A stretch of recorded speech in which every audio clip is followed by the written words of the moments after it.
বাংলা সাহিত্যের অফুরন্ত ভাণ্ডার থেকে নানা রকম গল্প দিয়ে সাজানো আমাদের গল্পগুলির ভাণ্ডার।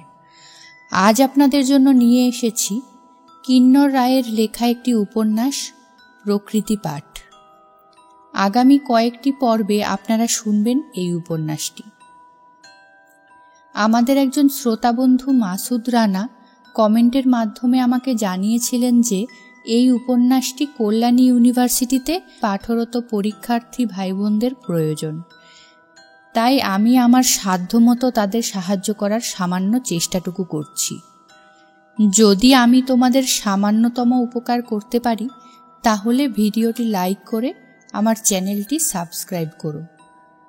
শুরু করছি উপন্যাস প্রকৃতি পাঠ।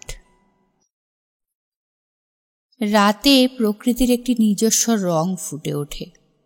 সতীপ্রসন্নর ৬০ পেরোনো অভিজ্ঞতায় এই সত্যটি বহুদিন। আজ মহাবীরতলা থেকে অটোরিকশার পেছনের সিটে বসে সতীপ্রসন্ন রাতের প্রকৃতির নিজস্ব বর্ণমালা দেখতে থাকলেন।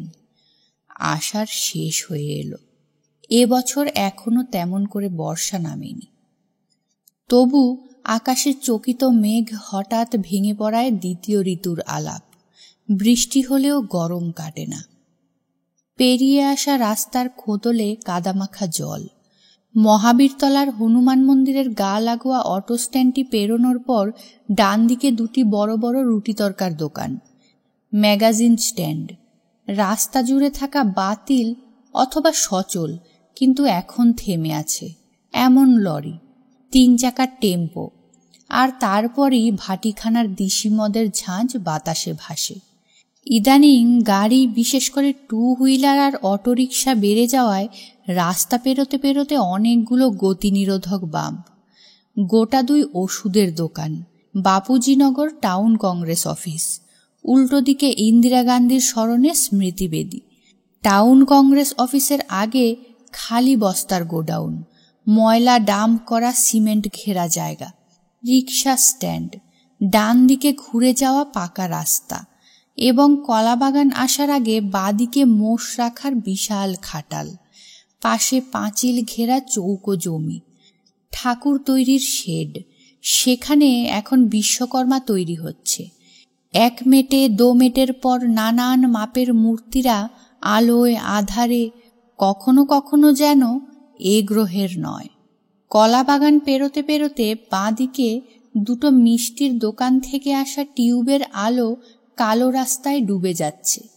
তারপর বিজলি গ্রিলের কোল্ড ড্রিঙ্কসের কারখানা, তার হলুদ দেওয়ালে অরবিন্দ এবং বিবেকানন্দের রঙিন মুখ, আর একটা বাণী যা সতীপ্রসন্নের মনে পড়ে, আমি সিংহের হৃদয়ে ধ্যান করি, এবং সঙ্গে আরো অনেক সুভাষিত বাক্যাবলী যা কিনা মহাপুরুষ মুখনিসৃত বলে চিহ্নিত।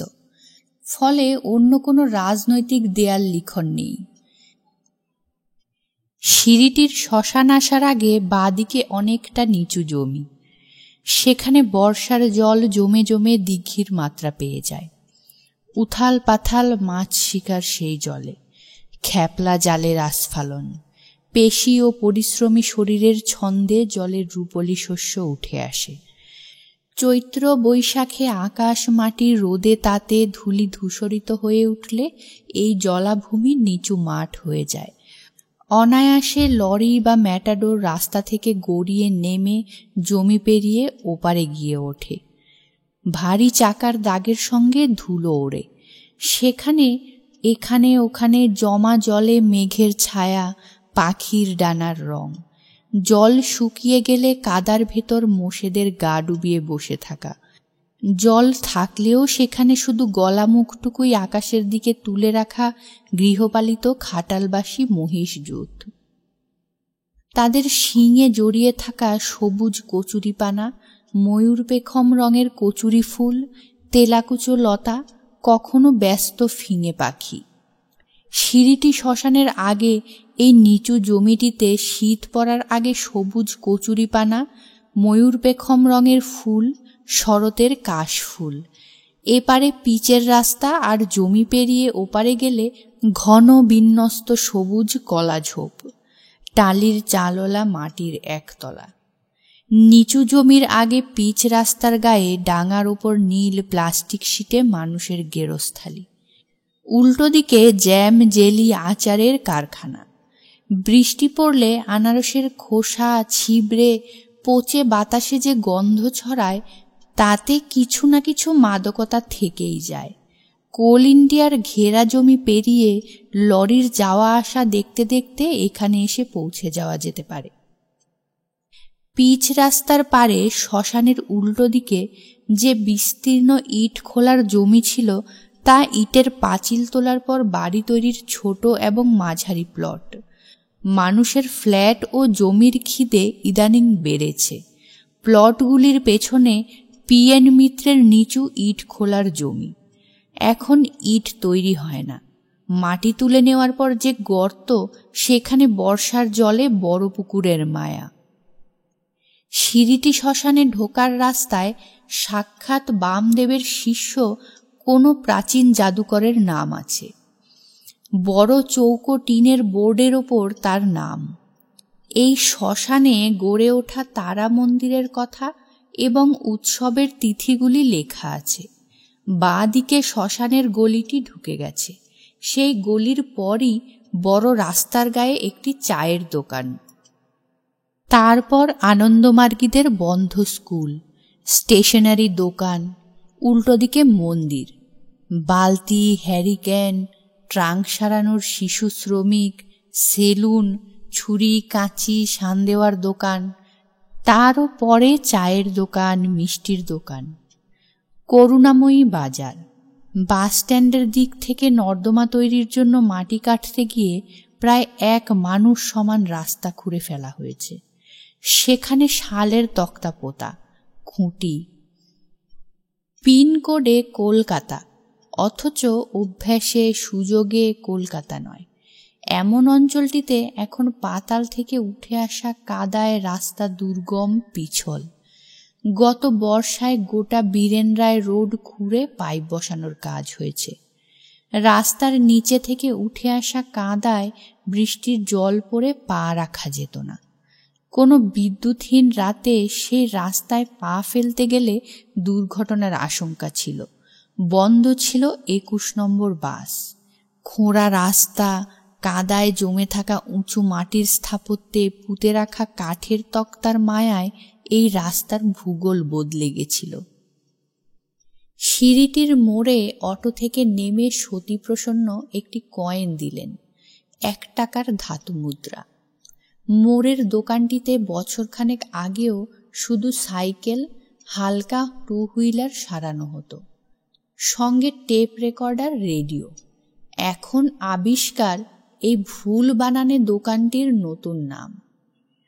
সেখানে এক পাশে টেলিভিশন, রেডিও, টেপ রেকর্ডার সারানোর আয়োজন, আরেক পাশে কাচের বাহারি শোকেসে সন্তোষ টেপ রেকর্ডার, ক্যাসেট এবং বক্সে হাওয়া হাওয়া ও হাওয়া, খুশবু লুটা দে। সতীপ্রসন্ন শুনলেন হাবা হাবা ও হাবা। এই আবিষ্কারের উল্টো দিকে বঙ্গলক্ষ্মী মিষ্টান্ন ভাণ্ডার। সেখানে কোল্ড ড্রিঙ্কস, নানা ধরনের মিষ্টি। ইদানিং রোল, চাউমিন আর আরও নানাবিধ ফাস্ট ফুডের দাপটে মিষ্টি খাওয়ার চল কিছু কমেছে। মিষ্টির দোকানের গায়েই চাকাওয়ালা রোল, চাউমিনের গাড়ি, বাতাসে ডিম ভাজার আঁশটে গন্ধ। বঙ্গলক্ষ্মী মিষ্টান্ন ভাণ্ডারের টিউব ঝলক, আবিষ্কারের আলো রাস্তার উপর চলকে পড়েছে। আবিষ্কারের পাশে আনন্দময়ী হিন্দু হোটেল। এখানে এখনো 3 টাকায় ডিমের কারি, ডাল, ভাত, তরকারি, একটি রুটি 25 পয়সা। আনন্দময়ী বাঙালি হিন্দু হোটেলে ফ্রিজ আছে, কোল্ড ড্রিঙ্কসের আয়োজন, আর বামা খ্যাপা ও তারাপীঠের মূর্তির ছবি। লাল জিহ্বা, 10 মহাবিদ্যার দ্বিতীয় বিদ্যাটির গলায় রক্ত জবার মালা। এরই গা লাগোয়া দেওয়ালে দাসী স্টোর্স, সেখানে পান, বিড়ি, সিগারেট। সিঁড়িটির মোড়ে নেমে সোজা হাঁটতে গেলে এখন যে রাস্তা, তা এই বর্ষা ঋতুতে কিছু দুর্গম। রাস্তার এ গর্তে ও গর্তে জল। পায়ে ফিতে বাঁধা স্যান্ডাক, ধুতি হাঁটুর কাছে তুলে সতীপ্রসন্ন হাঁটছিলেন। একটু আগের বৃষ্টি বাতাসকে কিছু ঠান্ডা আমেজ দিয়েছে, নাকি কোনো গাছের পাতা থেকে টাকের ওপর টপ করে খসে পড়া এক বিন্দু জলে তার চমকে ওঠা। শিহরণ মাথা থেকে সারা গায়ে। ডান দিকের ফাঁকা মাঠে যেখানে অবিরাম যাত্রা অথবা ভিডিও শো, নয়তো 10 রাত্রি ব্যাপী বোম্বাইয়া তাণ্ডব, সেখানে তাঁবু ফেলে রাস্তা খোঁড়ার আয়োজন। লোহার পাইপ, ইট, খোয়া। কিছুদিন আগেও অন্ধকার রাস্তার গর্ত, পোতা শালবল্লা এবং তক্তার মায়ায় কোনো বৃষ্টির রাতে যে ভাঙা জাহাজের মায়া ফুটে উঠত সতীপ্রসন্নর সামনে, তা ইদানিং অনুপস্থিত। ভয়াবহ পিছল পথ, কাদা, ইলেকট্রিক আলোর অনুপস্থিতি সবই মানুষের নাগরিক অস্বস্তির পরিমাণ বাড়িয়েছে। এবং এখন এই পাঁচিল ঘেরা ফাঁকা মাঠের গায়ে বঙ্গলক্ষ্মী মিষ্টান্ন ভাণ্ডারের প্রায় বুকের ওপর 4C রুটের একটি অন্ধকার লাল বাস। একতলা সরকারি গাড়িটি এ রাতে আর ছাড়বে না। কাঁদা বাঁচাতে ধুতি তুলে দুপাশের বাড়ি, পাঁচিল, ডেকোরেটরের দোকান, ভাতের হোটেল, সবজি বিক্রির চালাঘর সব পেরোতে পেরোতে তার মনে পড়ল স্টুডেন্টস হলে আজকের মিটিংয়ের কথা। জীবনে মানুষ একলা কী বা না করতে পারে। সংগঠনে, সম্মেলনে, সমবেত উদ্যোগে মানুষ এগোয়। একটা বিশ্বাস এখনো আছে সতীপ্রসন্নর। রাস্তার ল্যাম্পপোস্টের সবগুলো আলো কখনোই জ্বলে না। পাঞ্জাবির পাশ পকেট থেকে টর্চ বের করে জ্বালালেন সতীপ্রসন্ন। ব্যাটারি কমে এসেছে। রাস্তার অসমান বুকে লালচে আলোর গোল মতো অন্ধকার তারানিয়া প্রয়াস। তাতে আধার তেমনভাবে কাটে না, কিন্তু এ আলোর বিভ্রমে বিশ্বাস আসে। নবতরুণ সংঘের অ্যাসবেস্টার ছাওয়া ক্লাব ঘরে এখনো ক্যারাম অথবা তাসের আয়োজন। তারপর ডান দিকে ঘুরতে গেলেই যে দুটি বিশাল ঝাড়ালো সবুজ, তার ডালে ডালে এখন শুধুই পাতা। পাউডার পাফ চেহারার ফুলেরা মাস 2 আগেই নিরুদ্দেশ। তাদের স্বর্ণবর্ণ সরু পাপড়ির কি যে সুগন্ধ জড়ানো ছিল। আর বাঁক নেয়ার মুখেই ফাঁকা মাঠের ওপর অন্ধকারে ভূত হয়ে দাঁড়িয়ে থাকা বিবেকানন্দ মঞ্চটি দেখতে পেলেন সতীপ্রসন্ন। বছরে একবার দুর্গাপুজো থেকে লক্ষ্মী পুজো, এই টানা প্রায় 1 সপ্তাহ সেখানে ধারাবাহিক বিদ্যুৎমালা, কলকণ্ঠ। সেভাবেই বাৎসরিক নিয়মে রবীন্দ্র, নজরুল, সুকান্ত সন্ধ্যায় সেখানে কোনো নাটক, আবৃত্তি, গানে গানে, বক্তৃতায় সংস্কৃতি মনস্কতার উৎসব, হয়তো কিছু যৌবনের হুজুগও। আর কিভাবে যে এই 3 প্রতিভাবানকে একসঙ্গে স্মরণ করার শর্টকাট পথ আধুনিক বাঙালি প্রজন্ম আবিষ্কার করেছে সতীপ্রসন্ন বুঝতে পারে না। ডান দিকে পুকুরের গাঢ় সবুজ জলে প্রকৃতির কিছু অন্ধকার ভেসে আছে। পাশের কোনো বাড়ির খানিকটা টিউব জ্যোৎস্না চলকে এসে পড়েছে পুকুরের বুকে। হঠাৎ দেখলে বুঝিবা চাঁদের বিভ্রম। এরপর সরু গলিপথ, বাঁ পাশে ইলেকট্রোপ্লেটিং, অ্যানোডাইজ করার কারখানা পেরিয়ে ডান হাতে আরও লম্বা পুকুর ছাড়িয়ে 2 সারি বাড়ির মাঝখানে গত বছর সিমেন্টে বাঁধানো হয়েছে এমন সংকীর্ণ রাস্তাটিতে এসে পৌঁছন সতীপ্রসন্ন। ডান দিকের বেটে পাঁচিলে আকাশের আলো, বোধহয় অন্ধকারের কোনো নিজস্ব রং লেগেছে। সিঁড়িটির মোড়ে অটো থেকে নামার আগে তিনি রাতের যে নির্দিষ্ট রং নিয়ে ভাবনায় ছিলেন তা আবার মনে পড়ে গেল। সেই রংকে তিনি যথার্থ অর্থেই অনুভব করলেন এই পাঁচিলের গায়ে, যেখানে দিনের আলোয় দেখা যাবে বর্ষার জল লেগে বেড়ে ওঠা কিছু সবুজ শ্যাওলার বাহার। আজকাল এরকম অনেক কিছুই ভুলে যান সতীপ্রসন্ন। হঠাৎ হঠাৎ মনে পড়ে গেলে তাড়াতাড়ি জোড়াতালি দিয়ে বিষয়টিকে নিজের মনের ভেতর গেঁথে ফেলেন।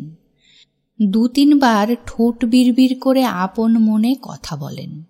আর নয়তো অন্যের সঙ্গে কথা বলতে বলতে যে প্রসঙ্গ আলোচনা হচ্ছিল না অথচ অনেকক্ষণ বাদে মনে পড়েছে তাকে আলটপকা বলে ফেলা, যার সঙ্গে চলতি আলোচনার কোনো সঙ্গতিই নেই। অন্য যারা আলোচনায় ছিলেন তারা এমনতর প্রসঙ্গ পরিবর্তনে কিঞ্চিত বিব্রত হন। সতীপ্রসন্ন ব্যাপারটা বুঝতে পারলে ভেতরে ভেতরে অস্বস্তিতে পড়েন এবং নিজেকে সামলে নিতে দ্রুত কথা পাল্টান। সিমেন্টে বাঁধা এই সংকীর্ণ গলিপথে আকাশের চোরা আলো তার নিজস্ব ভঙ্গিতে শুয়ে আছে। ডান পাশের একতলা বাড়ির নিচু পাঁচিলের ওপাশে পাতাবাহারের সবুজ, তার উপরে আবার একটা ডোবা। ডান দিকে একটি গাছ তার নিজস্ব মাত্রায় দাঁড়িয়ে, আপাতত সেটি গরুর গলার দড়ি বাঁধার খুঁটি। অন্ধকারে গরুর চোখ জ্বলে, যেন কোনো উজ্জ্বল গোলক। সতীপ্রসন্নর মনে পড়ল অন্তত বছর 6 আগে মেট্রো সিনেমার দেখা টুথ অ্যান্ড ক্ল ছবির একটি দৃশ্য। আফ্রিকার জঙ্গলের রাত, চিতার তারা খেয়ে দৌড়াচ্ছে ওয়াইল্ড বিস্টের পাল। ছোট নদী, ঝোপ, অরণ্য পেরিয়ে তাদের মরণপণ ছুটে চলা, পেছনে ধেয়ে আসা হলুদ কালো মৃত্যু। অন্ধকারে প্রকৃতির ফিকে আলোয় সে এক অনন্ত মৃত্যু দৌড়। সেই গণ্ডির সঙ্গে ওয়াইল্ড বিস্টের ঝকঝকে চোখ। এই প্রায়ান্ধকার প্রকৃতির নিচে একক গাছের নিচে বাঁধা গরুটিকে দেখে সতীপ্রসন্নর মনে পড়ল সিনেমার পর্দায় দেখা চোখগুলো। প্রকৃতিকে ছুঁতে জানতেই তিনি গেছিলেন টুথ অ্যান্ড ক্লয়ের দর্শক হিসেবে। যেমন আজও স্টুডেন্টস হলে ক্যালকাটা মাই লাভের ডাকা সেমিনারে পরিবেশ কাগজের সম্পাদক, প্রিন্টার, পাবলিশার হিসেবে উপস্থিত ছিলেন সতীপ্রসন্ন। এভাবেই কত কি হঠাৎ মনের ভেতর ভেসে ওঠে, যেন বা এক টুকরো চলচ্চিত্র। যেমন ইদানিং ঝকঝকে অফসেটে ছাপা রঙিন কাগজে দূষণ, পরিবেশ পলিউশনের বিরুদ্ধে বেশ কয়েকটি ধারাবাহিক সেন্টার স্প্রেড ক্যাম্পেইন, পরিষ্কার পাহাড়, সবুজের গায়ে পিকনিকের জঞ্জাল, জ্যামের টিন, প্লাস্টিকের প্যাকেট, কিংবা আকাশের ছায়া বুকে নিয়ে তরঙ্গে ভেঙে পড়া নীল সমুদ্রের পাড়ে নানান এলোমেলো ফেলে যাওয়া জিনিস, পলিব্যাগ, যা এই জলকে দূষণে ভরিয়ে দেবে। নিচে ক্যাপশন, ওরা এসেছিল গাড়ি চড়ে, বা এরকমই কিছু। এ বিজ্ঞাপন অবশ্য পরিবেশ পায় না। এসব ভাবতে ভাবতেই বাঁ দিকের ছোট পুকুরটি পেরিয়ে পিচ বাঁধানো রাস্তায় উঠে আসেন। তার বাড়ি থেকে পুকুরের আগে পর্যন্ত রাস্তাটি বাঁধিয়ে দিয়েছে কর্পোরেশন। একটু উঁচু পিচ রাস্তায় উঠে এলে বাড়ির আলো দেখা যায়। ডান দিকে আরও একটি নতুন ক্লাব ঘরের ক্যারামের আলো পেরিয়ে তিনি বাঁ দিকে ঘোরেন। ঘুরলেই টিনের বেটে দরজা, দরজায় শেকল লাগানো ছিল। হাত ছোঁয়াতেই প্রচলিত শব্দ করে খুলে গেল। এই আগলটুকু পেরোতেই দেওয়ালে টিনের প্লেটে এ বাড়ির ঠিকানা। তার পাশে কাঠের দুটি লেটার বক্স, একটি পরিবেশের নামে, অন্যটি কেয়ার অফ সুধাপ্রসন্ন ঘোষ। পাশ পকেট থেকে হাতড়ে চাবির গোছা এনে অন্ধকারে চাবি মিলিয়ে ছোট গা তালা খুলে দেখলেন সতীপ্রসন্ন। পরিবেশের লেটার বক্স থেকে দুটি লেখা ছাড়া কিচ্ছু পাওয়া গেল না। সতীপ্রসন্ন ঠিক এ মুহূর্তে এ বাড়ির মানচিত্র জানেন। এখন রাত প্রায় 9টা। নিচের একতলায় তার থেকে 14 বছরের বড় বর্দা দৈনিক ছাপার জন্য সম্পাদকের কাছে চিঠি লিখছেন। এ পর্যন্ত তার গোটা 40 চিঠি শুধু স্টেটসম্যানের লেটার্স টু দ্য এডিটর কলমে ছাপা হয়েছে। বর্দা সুধাপ্রসন্নর খালি গা, ভালো মিলের খাঁটি সুতির লুঙ্গি প্রায় বুক পর্যন্ত তোলা, চৌকিতে ছড়ানো অক্সফোর্ড এবং চেম্বার্সের দুটি ডিকশনারি।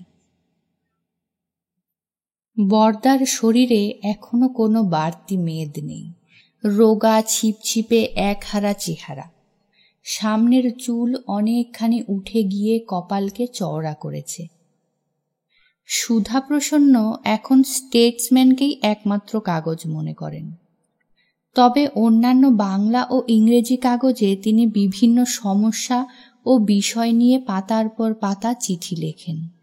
সেই সব চিঠি ছাপার জন্য বিভিন্ন কাগজের অফিসে ঘোরাঘুরি তদবির করতে হয়। এ ব্যাপারে আসা যাওয়া করতে করতে সব অফিসেই তার কিছু মুখ চেনা মানুষ হয়ে গেছে। তারা তাকে বসতে বলে, কখনো চা খাওয়ায়, কখনো কখনো সম্পাদক সমীপেশু বা লেটার্স টু দ্য এডিটরের লেখার জন্য কোনো নির্দিষ্ট বিষয় বলে দেয়। চিঠি বেরোলেই সুধাপ্রসন্ন সেই কাগজের 3টি কপি কেনেন। একটির ক্লিপিং তিনি রাখেন নিজের সাবজেক্ট ওয়াইজ ভাগ করা মোটাসোটা খাতার পাতায় আঠা দিয়ে সেটে। একটির ক্লিপিং পাঠিয়ে দেন রাজ্যের সেই মন্ত্রীর কাছে, বিষয়টি যার দপ্তরে পড়ে। অন্যটি এই বিষয়ের কেন্দ্রীয় মন্ত্রীর কাছে। চিঠির বক্তব্য যদি কোনোভাবেই কোনো বিভাগীয় মন্ত্রীর এখতিয়ারে না পড়ে, তাহলে সেটিকে শুধুমাত্র নিজের বিষয় ভাগ করা খাতায় বিষয় ধরে লাগিয়ে রাখেন সুধাপ্রসন্ন। এ খেলা চলছে গত 30 বছর ধরে। বৌদি অপরাজিতা নিশ্চয়ই হরিসভায়। প্রায় নিঃসঙ্গ জীবনের এই সান্ধ্য অভ্যেসটি গত 10-15 বছরের, নিয়মিত ধারাবাহিক। গেট পেরোনো ভেজানো দরজা ঠেলে বারান্দায় এসে দাঁড়িয়ে সতীপ্রসন্ন তার 14 বছরের বড় দাদাটিকে দেখতে পেলেন।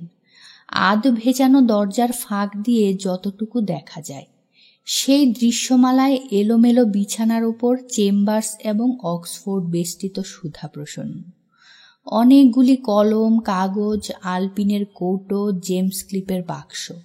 আজকের স্টেটসম্যান এলোমেলো হয়ে এক পাশে, বুকের নিচে বালিশ। দাদা ডট পেনের পেছন দিকটি কামড়াতে কামড়াতে একদম যেন ছেলেবেলার প্যারিচরণ সরকার, নেসফিল্ড বা যাদব চক্রবর্তীতে আছে, ঠিক তেমনভাবেই সাদা কাগজের উপর ঝুঁকেছিল। সুধাপ্রসন্ন এখন সব অর্থেই নিজের জগতে। ও ঘরের বাতাস ভরে আছে বিদেশি চুরুটের গন্ধে। এত বড় বড় করে ইনজুরিয়াস টু হেলথ লিখে ক্যাম্পেইন চালানোর পরও মানুষ তামাক বিদ্বেষী হল না। সতীপ্রসন্নর অবাক লাগে। দাদা 3 বছরের কন্ট্রাক্টে যে পাঞ্জাবি পরিবারটিকে দোতলার 2টি ঘর ভাড়া দিয়েছে, সেই অ্যাডভান্স আনুকূল্য থেকে সতীপ্রসন্নও বাদ যায়নি। সেখান থেকেই ভিসিআর গর্জন ভেসে আসছে। নিশ্চয়ই কোনো বাজার চলতি অ্যাকশন প্যাকড হিন্দি ছবি, একদম কারেন্ট বই। সঙ্গে সঙ্গে সেক্স আর ভায়োলেন্সের ঝাঁঝালো মশালা। ভিসিআরের উদ্দাম চিৎকারে নিচে দাদার একাগ্র নীরবতায় এই প্রায় ফাঁকা বাড়ির মধ্যে নিচের ঘরের চাবি খুলতে খুলতে সতীপ্রসন্ন টের পেলেন রান্নাঘর থেকে ডাল রান্নার সুস্বাদু ঘ্রাণ ভেসে আসছে।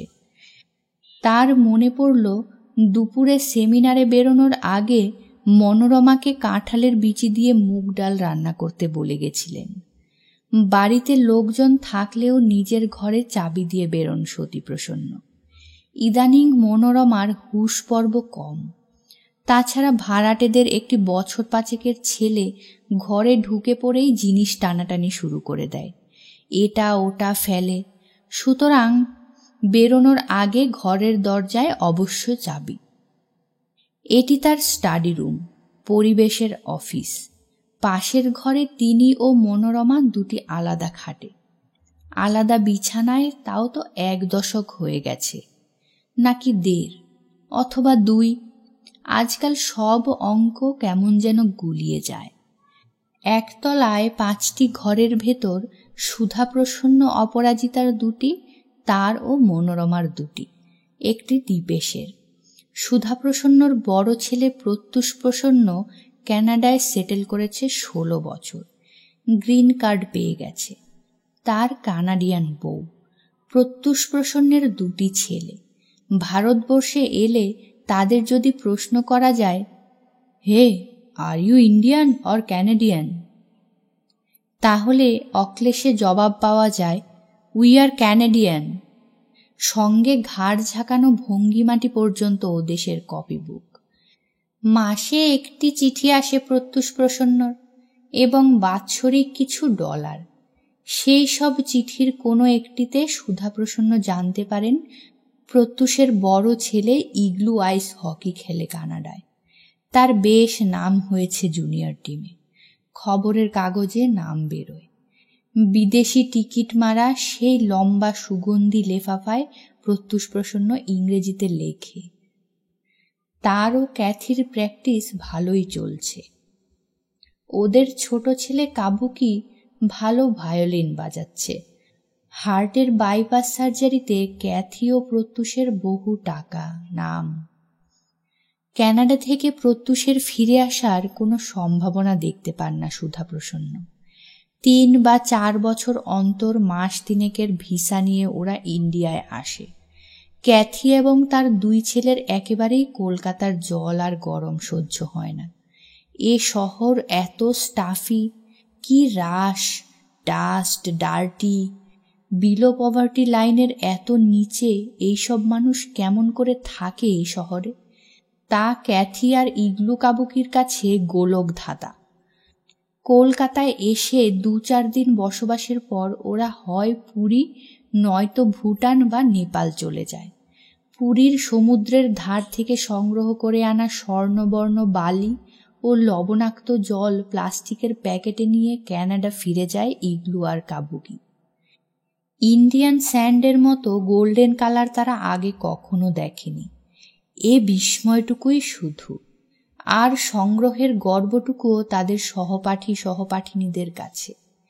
কোনো এক শরতে নাকি হেমন্তে হিসেবে গোলমাল হয়ে যায় সুধা প্রসন্নর। বারোয়ারি প্যান্ডেলে কালী মূর্তি দেখে সুধা প্রসন্নর হাত ধরা বছর 7 ইগলু প্রশ্ন করে, who is that hula hula dancer? সকলের মাঝখানে নাতির এই প্রশ্নকে চাপা দিতে গিয়ে সুধা প্রসন্নকে ছল করতে হয়। সেই ছলনার আবরণটুকু তাকে অন্তত মানায় না। ওরা আর এদেশে ফিরবে না, এমনটি ধরে নিয়েছেন সুধা প্রসন্ন। প্রবাসী পুত্র, পুত্রবধূ, এমনকি নাতিরাও প্রায়ই তাকে লেখে এখানকার বাড়িঘর বিক্রি করে কানাডায় চলে আসতে। সুধা প্রসন্ন অঙ্ক কষেন। তার মেজ ছেলেটি দুবাইয়ে সিভিল ইঞ্জিনিয়ার। 5 বছর অন্তর অন্তর কন্ট্রাক্ট রিনিউ হয়। প্রচুর টাকা আর জিনিসপত্র নিয়ে বাড়ি ফেরে প্রদোষ প্রসন্ন। বৌমা বিথি ও তাদের একটিমাত্র কন্যা শঙ্খমালাকে নিয়ে প্রদোষ শুধু টাকার স্বপ্নে। অনেক টাকা রোজগার করে দেশে ফিরবে সে। শুধু দুবাই নয়, লিবিয়াতেও প্ল্যানেট ইনস্টল করতে চলে যাওয়া প্রদোষের অমানসিক পরিশ্রম, অজস্র টাকা, বিদেশি গাড়ি, আধুনিক গ্যাজেটস। সুধা প্রসন্ন লক্ষ্য করেন তার 2 ছেলের কোনো একজন এদেশে এলেই সকলে প্রতীক্ষায় থাকে নানাবিধ ফরেন গুডসের। ভোগ্যপণ্যের জন্য ক্রমাগত এই আকাঙ্ক্ষা তার বুকের বাতাস কমিয়ে দেয়।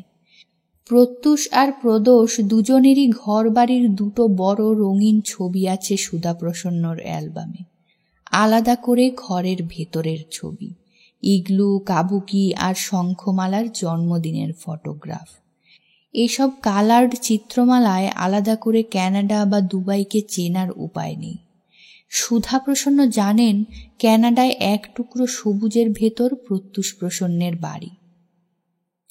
সামনের লনে অনেক বাহারি ফুল, পাখিরা ডেকে যায়, প্রজাপতি ওড়ে, ঘাস ফড়িং, আরও কি কি কীট পতঙ্গ। সেখানে ক্যাথি আর প্রত্যুষের 2 আলাদা গাড়ি। ওরা উইকেন্ডে পিকনিকে যায় সপরিবারে, আর প্রদোষের আধুনিক ফ্ল্যাটে সর্বাধুনিক সুযোগ সুবিধে, আরামের আয়োজন।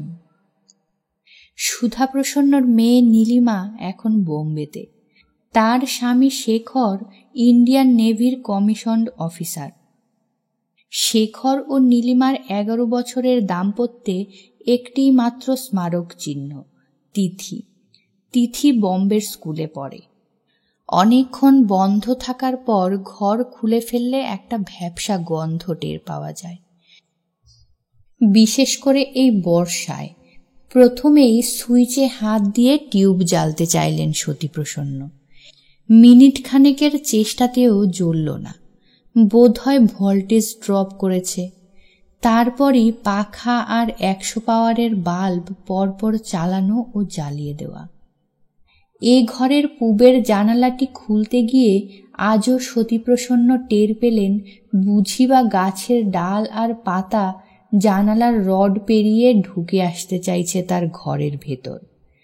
জানালার প্রায় গা লেগে ওঠা পেঁপে গাছের ডাল পাতা প্রায়ই ভেঙে দিতে চান মনোরমা। সতীপ্রসন্ন না করেন, থাক না, সবুজ তো মায়া থাকে।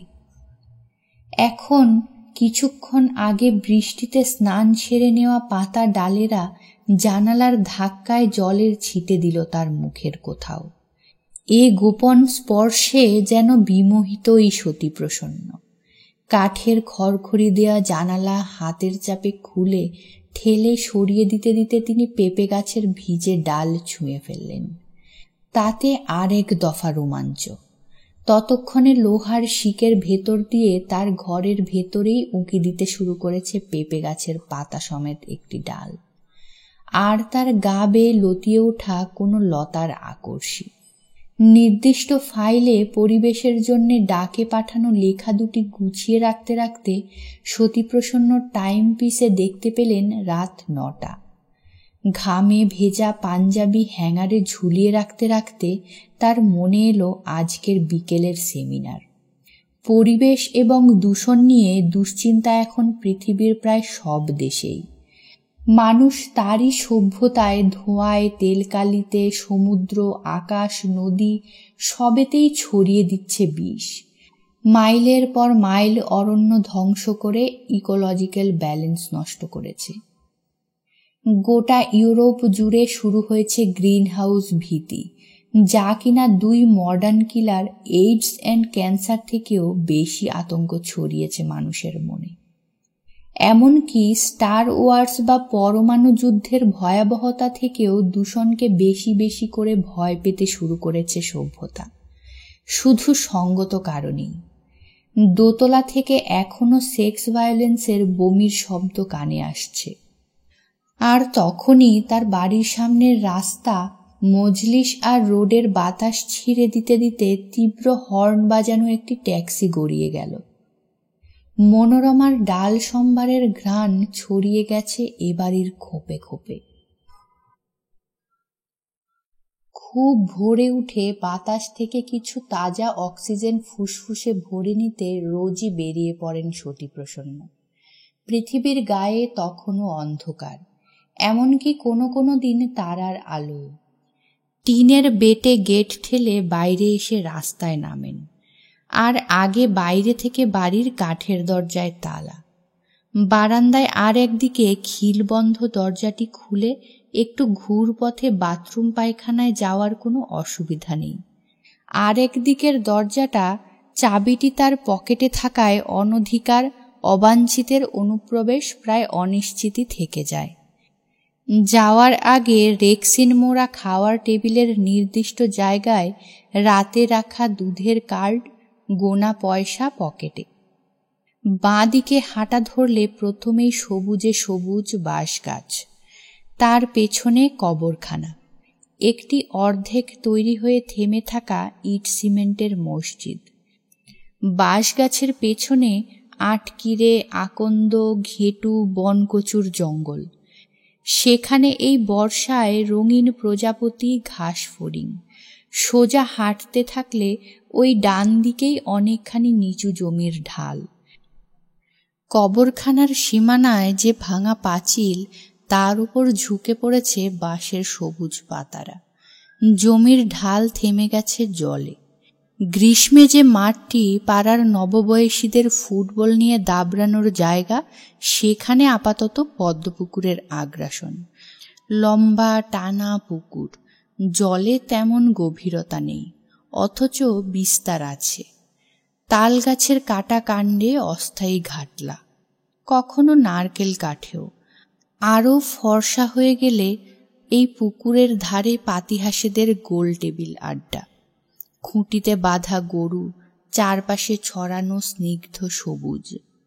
ফুটি ফুটি আলো একটু একটু করে পৃথিবীর রং পাল্টে দিলে কচু গাছের পাতায় গত রাতের অথবা ভোরের বৃষ্টির জল মহার্ঘ মণিমাণিক্য হয়ে পড়ে থাকে।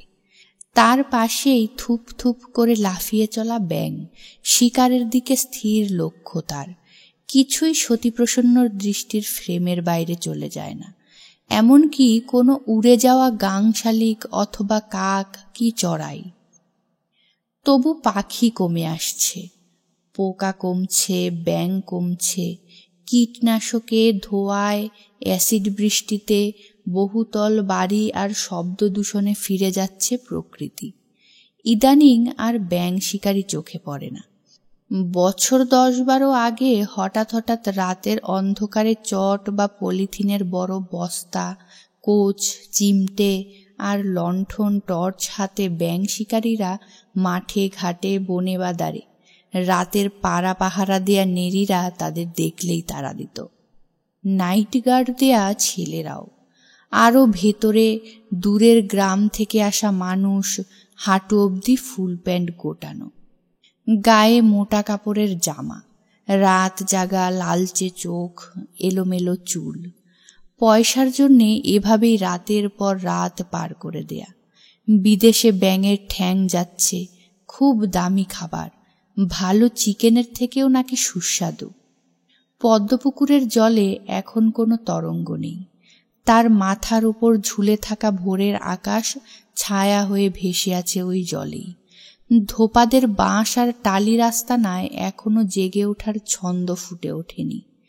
ছাউনির পাশে মাটির বড় বড় গামলা, তাতে ঘন নীল জল, নয়তো সাবান সোডার ধূসরতা। দাঁড় করানো 2টি ঠেলা গাড়ি, তারপরই আড়াআড়ি বাঁশ দাঁড় করিয়ে দড়ি খাটিয়ে রোদে হাওয়ায় কাপড় শুকোনোর ব্যবস্থা। নতুন তৈরি হওয়া কয়েকটি বাড়ি, অনেকেরই বাড়ির দেয়াল প্লাস্টার হয়নি। উল্টো দিকে অমিতাভ হেয়ার কাটিং সেলুন, এখনো দরজা বন্ধ। তেলে ভাজার দোকান, তারও পরে পাঁচিলের আড়ালে জাম গাছে থোকা থোকা কালো জাম। তারা কেউ কেউ মাটিতে পড়ে পায়ের চাপে থেতলে গিয়ে নিজস্ব গাত্রবর্ণে রাস্তায় রং দিতে পেরেছে। সুকান্তপল্লী বাস স্টপের বাঁধানো বটতলায় এসে ডান দিকে মুড়লেন সতীপ্রসন্ন। একটু জোরে হাঁটবেন, খড় পায়ে। কপালে, বুকে, পিঠে, বগলের তলায় ঘাম জমবে, জামা ভিজবে, এক আশ্চর্য নোনা ঘ্রাণে ভরে যাবে শরীরের পারিপার্শ্বিক। ভোরের হাঁটাটি সেরে বাড়ি ফিরে এসে সতীপ্রসন্ন দেখতে পান মাদার ডেয়ারির প্যাকেটবন্দি দুধ এসে গেছে। দরজার গোড়ায় ঠেস দেওয়ানো দুধের পলিব্যাগ। তার হাতে তখন হরিণঘাটার বরফ ঘামা বোতল। ভারী কাচের ওপর এমবস করা অশোক স্তম্ভের গায়ে হাওয়ার জলীয় বাষ্প শ্বেতবিন্দু হয়ে লেগে থাকে। হাতের তালুতে কি এক শীতল স্পর্শ। এখানে খবরের কাগজ আসে প্রায় 8টায়, বৃষ্টি বাদলা থাকলে আরও দেরিতে। ঘরে ঢুকে দেখতে পেলেন পেঁপে গাছের ভিজে ডালপালা ছোঁয়া রোদ তার বিছানায় আরামে শুয়ে আছে। স্পন্ডিলিসিস স্লিপ ডিস্কের জন্য মনোরমা নিচু হতে পারেন না। টুলের উপর বসে গ্যাসে রান্না করেন। বিছানা তুলতে তার বেশ কষ্ট, অথচ ঝাড়া পরিচ্ছন্ন শয্যা না হলে মনোরমা শুতে পারেন না। দীর্ঘদিনের এই অভ্যাসই তো মানুষকে দাস করে। মশারির দড়ি খুলে বিছানা তুলে গুছিয়ে রাখতে রাখতে সতীপ্রসন্নর আজও একবার মনে হলো তার ও মনোরমার এই 40 বছরের দাম্পত্যে একটি ফুলও তো ফুটতে পারত। কখনো অসহায় হয়ে গেলে, সাংসারিক কাজকর্ম, শারীরিক প্রতিকূলতা, পরিবেশের কাজের চাপ বেশি থাকলে সতীপ্রসন্নর মনে হয় মন্দ হতো না একটি ছেলে থাকলে, নয়তো একটি মেয়ে, তারও তো বিয়ে হয়ে যেত এতদিনে। সন্তানের আকাঙ্ক্ষা আজও এই সামাজিক অবস্থানে দাঁড়িয়ে প্রথমত পুরুষ সন্তানের জন্যেই। এমনকি সতীপ্রসন্নর মতো মানুষও, যিনি সক্রিয় রাজনীতি না করেও মানুষ এবং পরিবেশকে অনেকখানি সংস্কার মুক্ত করার ভূমিকায়, পরিবেশ চিন্তায়, বিজ্ঞান ক্লাবে, বিজ্ঞান আন্দোলনে, মাদুলি, কবচ, তাবিজ, পাথর, জ্যোতিষের বিরুদ্ধে, প্রকৃতি সংরক্ষণের ধারাবাহিক প্রচেষ্টায় এক সুনির্দিষ্ট চিন্তার বিন্দুতে দাঁড়িয়ে। তারপরই নিজের সঙ্গে কথা বলে, থাকলেই বা কি হতো, দাদার তো 2 ছেলেই বাইরে, কেউ আসতেই চায় না, শুধু চিঠি লেখে আর ডলার পাঠায়। ভাবতে ভাবতে সতীপ্রসন্ন ঠিক করলেন আজ বালিশ 2টো রোদে দেবেন। সারা রাত শরীরের ঘাম শুষে নিতে নিতে বালিশেরা কখন যেন ভারী পাথর হয়ে ওঠে। রান্নাঘরের টালির চালে রোদ পড়েছিল, তার হলুদ দেওয়ালে সারবন্দি কালো সুরসুরি পিঁপড়েরা ডিম মুখে নিয়ে উঠে আসছিল ওপরে। দেয়াল জুড়ে নিঃশব্দ ডিসিপ্লিনড লাইন, বাতাসে গরম বাড়ছিল। আজও কি বৃষ্টি নামবে? এখনই? টালির চালে জোড়া বালিশ রোদ্দুরের আশায় নামিয়ে রাখতে রাখতে সতীপ্রসন্ন আরও একবার আকাশ দেখলেন। দোতলার হরবংশ মেহতার ঘরে স্টিরিওফোনিক সাউন্ডে 1 2 3 4 5 6 7 8 9 10 11 12 13 কোরাসে মিউজিকে হিট গানের যে আয়োজন, তা এই বাতাসের মেজাজ পাল্টে দিচ্ছিল। তার কানে তীব্র স্বরে ঢুকে যাচ্ছিল, তেরা করু গিনগিনকে পার আজা সনম আই বাহার। তখনই বিষাদ মনস্কতায় টালির চালের ওপর কুমড়োর ফলবতী লতানো সবুজের দিকে তার নজর গেল। এই আবছা রোদেও তার পাতারা নেতিয়ে পড়েছে। টালির শ্যাওলা মাখা পোড়া ইট রঙের ঠিক ওপারেই ভাগবতদের জমিতে কলাগাছের সবুজ পতাকা। মজলিস আরা রোডের ঠিকানায় এ পরিবারের সমর্থ কম বয়সী মানুষ বলতে দীপেশ। 3 দিন বাড়ি নেই, লখনৌ গেছে কোনো মিউজিক কনফারেন্সে। শরদিয়া দীপেশ ঘোষ, সুধাপ্রসন্ন এবং সতীপ্রসন্নর মাঝে যে একটি ভাই, সেই শ্যামাপ্রসন্নর একমাত্র সন্তান। বছর 25 আগে পশ্চিম বাংলার ঘটে যাওয়া শেষ ভয়াবহ দাঙ্গায় শ্যামাপ্রসন্নর নিরুদ্দেশ। একটু খামখেয়ালি, একলা থাকতে ভালোবাসা, বারে বারে চাকরি বদল করা শ্যামাপ্রসন্নর হারিয়ে যাওয়ার সঙ্গে ওই দাঙ্গার হয়তো কাকতালীয় সম্পর্ক আছে, কিংবা আদৌ কোনো যোগ নেই। তবু যেহেতু সেটি দাঙ্গার বছর, তাই স্মৃতিতে শ্যামাপ্রসন্নের সঙ্গে দাঙ্গাকেও মনে পড়ে। দীপেশের মা অরুণিমা 12 বছর সধবা সেজে হিন্দু সংস্কার অনুযায়ী দিনপাত করতে করতে ক্লান্ত, ক্ষিপ্ত, মানসিক টেনশনে ধ্বস্ত হতে হতে কি সব আচার অনুষ্ঠানের মধ্য দিয়ে হু হু কান্নায় বিধবার শয্যা পড়ে নেয়। অরুণিমা আর 4 বছর মাত্র বেঁচে ছিল বিষাদ প্রতিমা হয়ে। আজও শ্যামাপ্রসন্নর কোনো খবর আসেনি। জীবনে এরকম বহু সংবাদই না আসা থেকে যায়। হয়তো প্রতীক্ষা থাকে এক অনাগত ডাকপিয়নের, যে চিঠি আনবে। বিছানার ওপর বেডশিট না বিছিয়ে দিলে মনোরমা রাগ করে। হাওয়ার পড়তি ধুলো ঘরের জানালা এড়িয়ে জড়িয়ে যায় বিছানার চাদরে, বালিশে। শয্যার ওপর বাবু হয়ে বসলে বুক সমান পাঁচিলে সবুজ শ্যাওলার ফুলকারি চোখে পড়ে। বৃষ্টিতে তার রঙে প্রাথিত উজ্জ্বলতা। আর ওই পাঁচিলের গা থেকে তার ঘরের জানালায়, রোদে, জলে, কিছু বিবর্ণ খড়খড়ির গায়ে হাওয়ায় ভেসে যাওয়া মাকড়সাকে জাল বুনতে দেখতে পান সতীপ্রসন্ন। যেন বা সার্কাসের কোনো দক্ষ ট্রাপিজ খেলোয়াড়। পেট থেকে বেরিয়ে আসা লালার সুতোয় সুতোয় একবার খড়খড়ি থেকে পাঁচিলে, আবার পাঁচিল থেকে খড়খড়িতে। কবে কোন পড়ার বইতে একটা লাইন পড়া ছিল সতীপ্রসন্নর, উর্ণনাভে জাল বুনে যায়। সে কি তার কোনো পাঠ্য বইয়ে, নাকি প্রত্যুষ, প্রদোষ, শঙ্খমালা অথবা দীপেশের বইয়ের পাতায়? ইদানিং স্মৃতি বড় প্রতারণা করে। ভাড়াতুর হয়ে থাকা স্মৃতিরা সময়কে উল্টে পাল্টে দিয়ে বেরিয়ে আসতে চায় বাইরে। কোনটা আগে হয়েছে, কোনটাই বা পরে, তেমনভাবে সবসময় তাল রাখা যায় না। মনোরমা 2খানা গরম রুটি আর বেগুন ভাজা এনেছিলেন, সঙ্গে কাঁচা পেঁয়াজ কুচি, একটি সতেজ সবুজ লঙ্কা। এ লঙ্কা তার উঠোনের নিজের হাতে। তেল বড় বেশি দেন মনোরমা ভাজায়, থালায় লেগে থাকা অতিরিক্ত তেল থেকে ভাজা বেগুন সরিয়ে এনে রুটি দিয়ে খেতে খেতে সতীপ্রসন্নর মনে হলো, জিভে যতদিন তার থেকে যায় ততদিনই রূপে, রসে, বর্ণে, গন্ধে এ জীবন। এই একটাই জীবন বর্ণালীতে সেজে থাকে। এই ঘর থেকে যে আম গাছের মাথা, নারকেল গাছের চূড়ো চোখে পড়ে, তার মাথায় ভাঙা ভাঙা মেঘ জমেছে, সেই রঙে ছাইয়ের আধিক্য। রুটি, বেগুন ভাজা, পেঁয়াজ কুচি, লঙ্কা পরপর নিজের স্বাদ মতো মুখে তুলে জিভ আর দাঁতে নাড়াচাড়া করতে করতে সতীপ্রসন্নর মনে পড়ল, মনোরমা কাঁচা পেঁয়াজের গন্ধ একেবারেই সহ্য করতে পারেন না।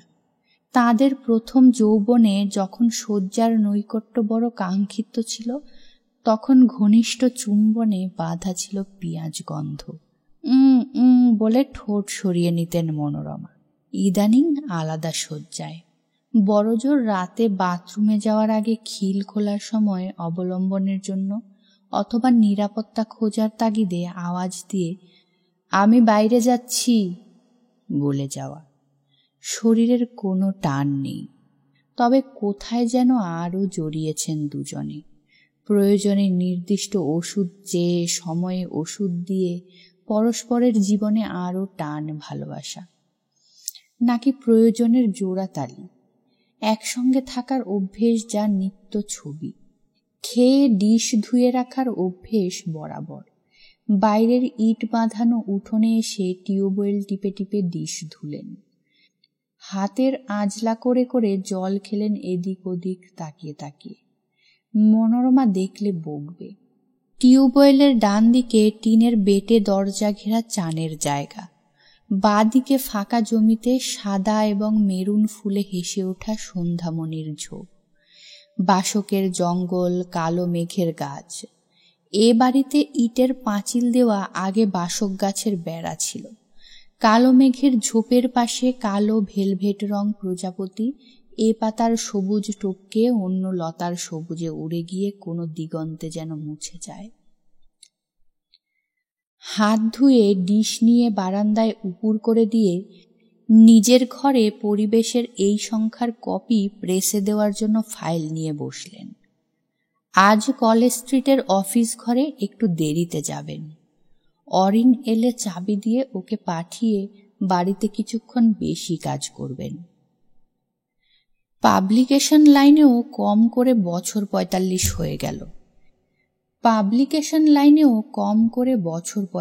হয়ে গেল। কি বাজার ছিল বাংলা বইয়ের! আসাম, ভাগলপুর, পাটনা, মুঙ্গের। গত বছর দুই অসম্ভব দাম বেড়েছে কাগজের। তার সঙ্গে পাল্লা দিয়ে ছাপার খরচ, বাঁধাই। ২.৫ টাকার কমে কিছুতেই এক ফর্মার হিসেব আসে না। মার্কেটিং শব্দটি ইদানিং বুক ট্রেডেও। আর ট্রেড শব্দটি নিয়েই তো যত আইনগত ঝামেলা। সরকার তো আজও বুক ট্রেডকে বুক ইন্ডাস্ট্রি বলল না। ফলে ব্যাংক থেকে টাকা ধার নিতে গেলে বেশি ইন্টারেস্ট দিতে হয়। নির্দিষ্ট একটি পাক্ষিক আর দৈনিকে বিজ্ঞাপন না দিলে নতুন বইয়ের কথা কেউ জানে না। তার রেট ক্রমশ বাড়ছে লাফিয়ে লাফিয়ে।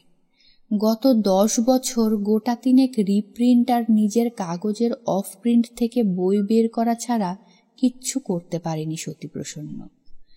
তার কাচের শোকেস এখন অনেকটাই ফাঁকা, অথচ দোকান খুলতে হয়। বিজ্ঞাপনের সাইজের জন্য পরিবেশের চেহারা 1/8 ডিমাই সাইজ থেকে স্ট্যান্ডার্ড সাইজে নিয়ে এসেছেন। ওর অফ প্রিন্ট থেকে এখন আর স্ট্যান্ডার্ড সাইজের বই হয় না।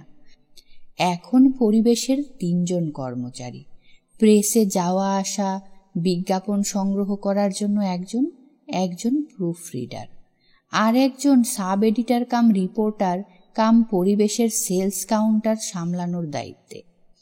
অরিন। কারোরই মাইনে 500 টাকার কম নয়। কলেজ স্ট্রিটে এমনিতেই বুক ট্রেডে মাইনে কম, 150, 200, 250, অনেকটা যেন বা মধ্যযুগীয় প্যাটার্ন। 30,000 সার্কুলেশনের বিজ্ঞান ও বিজ্ঞান চেতনার কাগজ পরিবেশ তার 3 জন কর্মচারী এবং একজন কমিশন বেসড বিজ্ঞাপন প্রতিনিধি রাখতে পেরেছে একটিই কারণে। নিজের স্ট্যান্ডার্ড অফ লিভিং এতটুকু বাড়াননি সতীপ্রসন্ন। সেই ধুতি এবং খদ্দেরের মোটা শার্ট, কচ্ছিত আদ্যির পাঞ্জাবি, তাও অধিকাংশই গিফটেড। সামনের সংখ্যায় কি কভার স্টোরি যাবে ভাবছিলেন সতীপ্রসন্ন। ইদানিং এই এক হুজুগ, প্যাকেজ দাও, একটি বিষয়ের ওপর অনেক লেখা, সঙ্গে কালারফুল ছবি, illustration, chart, map, table, data, statistics. তার জন্য আলাদা পরিশ্রম আছে। বহু দেশি এবং বিদেশি ম্যাগাজিন, ইংরেজি ডেইলি খুঁটিয়ে দেখতে হয়। তারপর তা থেকে ক্লিপিং রাখা, বিষয় ধরে ধরে নিজেকে খাটতে হয়। অরিন পরিশ্রম করে। এই কাগজে সহযোগী সম্পাদক হিসেবে নামটিও ছাপা হয় অরিনের। কখন যেন রোদ মুছে গিয়ে বর্ষার প্রাকৃতিক অভ্যাসে বৃষ্টি এসে গেছে। ঘরে বসে কপিতে কভার স্টোরির ভাবনায় মশগুল হয়ে সতীপ্রসন্ন বর্ষণ টের পাননি। মনোরমা যখন প্রায় দৌড়ে চিৎকার চেঁচামেচি করে বালিশ ভিজে যাবে, তুলো আনো বলতে বলতে বার কয়েক নিজের চেষ্টা করে তার খর্বতার জন্য ব্যর্থ হন এবং সতীপ্রসন্নর স্টাডিতে ঢুকে বৃষ্টিতে বালিশ ভিজে গেল বলে আরও এক দফা চেঁচিয়ে ওঠেন, তখন সতীপ্রসন্ন হঠাৎ নিজেতে ফিরে ছুটে উঠোনে নামেন। ততক্ষণে পাশের রান্নাঘর থেকে অপরাজিতা, সম্পর্কে সতীপ্রসন্নর বৌদি এবং বড় শালী, বালিশ তুলে বৃষ্টি এবং মেঘলা পারিপার্শ্বিকের ভেতর হেসে ফেলেন। তিনি সতীপ্রসন্নকে ভালো চেনেন। এই মেঘলা বৃষ্টির চালচিত্রে মনোরমা নিজের আপন মামাতো বোনটিকে ঠিকমতো চিনতে পারেন না, আর নারীর স্বাভাবিক ঈর্ষায় ভেতরে ভেতরে ঢং কথাটি চিবিয়ে ফেলেন। সতীপ্রসন্নর বছর দুইয়ের ছোট অপরাজিতা যেন চকিত হেসে চোখে বিদ্যুৎ টেনে এনে বলেন, ঘরে যাও, ভিজে যাবে। এ স্বরক্ষেপণে কিছু রহস্য, হাসিতে মায়া, আর যৌবনে আবেগে যখন অন্তরঙ্গ মুহূর্তে মনোরমাকে কখনো কখনো ফ্রিজিড মনে হয়েছে সতীপ্রসন্নর, তখন অপরাজিতা হাসিতে, শরীরে, বয়সে, রহস্যে মাধুরী হয়েছেন, মনের মাধুরী। বিদ্যুতে আকাশ ডেকে উঠল। বৃষ্টি তার ফোঁটায় ফোঁটায় পৃথিবীর বুকে নেমে আসার জন্য খরতর। অপরাজিতার মাথা থেকে উড়ে আসা জবাকুসুমের গন্ধ বহুদিন পর এই দ্বিতীয় ঋতুর 11টার বেলায় বিভোর করে দিয়ে গেল সতীপ্রসন্নকে। আজ শরীর নেই, উত্তাপে শুধুই ছাই, তবু রহস্যময়তা থেকে গেছে। এটুকু সরস হয়ে ওঠার নামই জীবন। সতীপ্রসন্ন হাসলেন। টালির চালের নিচে 5 ইঞ্চি পাঁচিলের আড়ালে 2 জা, 2 মামাতো পিস্তুত বোন, 2 নারী ফিরে গেল। বালিশ ধরে, ঠিক ধরে নয়, বুকের কাছে আগলে সতীপ্রসন্নর ঘরে ফিরে আসা। শরদে তিলক কামোদ বাজাতে বাজাতে দীপেশ মগ্ন ছিল। ঘরে একটি মাত্র আলো, তার ঘরে নানান ধরনের লাইটের ব্যবস্থা। এখন রাত কত দীপেশ জানে না, তার হাতে কোনো ঘড়ি নেই, শুধু তার এক জার্মান ছাত্রীর দেয়া পুতুল নাচা ঘড়িটি, যার চলন ব্যাটারিতে, জানান দিচ্ছিল এখনই 8টা বাজবে। ঘড়ির 2টি কাঁটা 8টা আর 12টার ঘরে পৌঁছলেই 8টি ছোট ছোট পুতুল নাচতে নাচতে ঘণ্টার শব্দের সঙ্গে সঙ্গে এক পাক ঘুরে ঘড়ির পেটের ভেতর মিলিয়ে যাবে। একটায় 1টি ঘণ্টা 1টি পুতুল, দুটোয় 2টি ঘণ্টা 2টি পুতুল, এমনি করে 12টা পুতুল পর্যন্ত। ঘরে চন্দনের গন্ধ। দীপেশ চন্দন ঘ্রাণ ভালোবাসে। গুরুজিরও পছন্দ চন্দন সুবাস। লখনৌ কনফারেন্স খুব জমেছিল। গুরুজির সোলো একদিন দীপেশের, অন্যদিন ভোকাল। শরদে কোলে রাখা বাজনার উপর ঘাড় নিচু করে সুরে ডুবে যেতে যেতে অনেকটা যেন গুরুজির ভঙ্গিতে ঘাড় ঝাঁকিয়ে তবলচিকে, যে এখন তার পাশে নেই, থামিয়ে চাপান দিতে দিতে দীপেশ আবারও ঘাড়ে ঝাঁকানি দিল। তার মুড়ে বসা পা একটু একটু করে নড়ছিল, এটুকু ফাংশনেও নড়ে। দেয়ালে বড় ছবিতে গুরুজি হাসছেন, তার দাড়ি গোঁফ কামানো উজ্জ্বল মুখ, কাঁচা পাকা কোকড়ানো মাথার চুল হাসছে। আর একটি ছবিতে প্রধানমন্ত্রী, গুরুজি আর দীপেশ। ছবিটি দিল্লিতে তোলা। চন্দনগন্ধ একটু একটু করে পুড়তে পুড়তে হাওয়াকে বিকশিত করছিল। তিলক কামদে যতটা ডুবে থাকা যায় ততটাই ডুবে 36-এর দীপেশ আবারও সরদে ঝুঁকল। এবার সরদে একটা ধুন বাজাবে।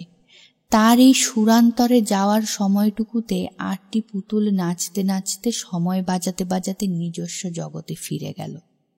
শব্দ টের পেল না দীপেশ।